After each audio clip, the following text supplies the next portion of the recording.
Well, the results of tomorrow's election will determine which party is in charge of the new Congress come January. Capitol Hill could see some significant changes on the horizon. Democrats and Republicans each say their side has the better plans for America's future. Capitol Hill correspondent Erik Rosales joins us now with the latest. Erik.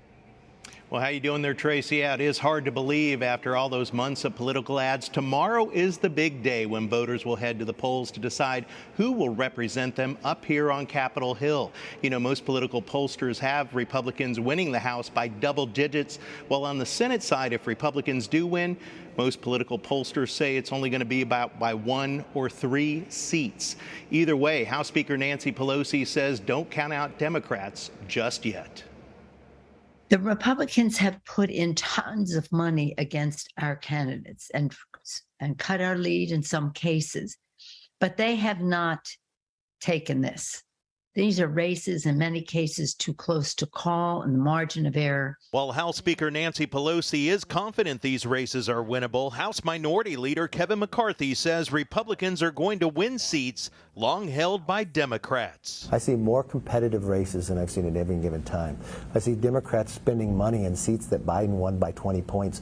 New York. And why is it competitive? Cost of living, crime, the inflation, the lost learning through COVID.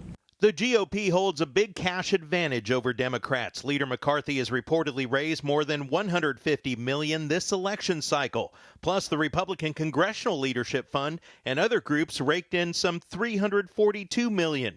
Senate Republicans continue to concentrate on inflation and crime, tweeting, "Crime is rampant, the border is open, our national security is weak."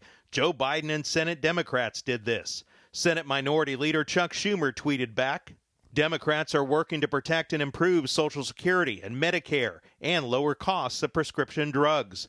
MAGA Republicans are working to put Social Security and Medicare on the chopping block." And by the way, the U.S. Conference of Catholic Bishops has come up with a voter guide for Catholics if you still remain undecided on some issues. It talks about everything from sanctity of life to marriage equality to immigration and the sanctity of marriage. Tracy? Well, Erik, I'm curious, what are some of the key races to look for tomorrow, especially when it comes to the U.S. Senate? Yeah, there are a number of races in the Senate, everything from Arizona to the Pennsylvania race to, of course, the Nevada race is very important. So we're going to be watching those races very closely. Over on the House side, Republicans believe that they can pick up a number of seats in the northwest part of the country. All right. Thank you so much, Erik. Appreciate that.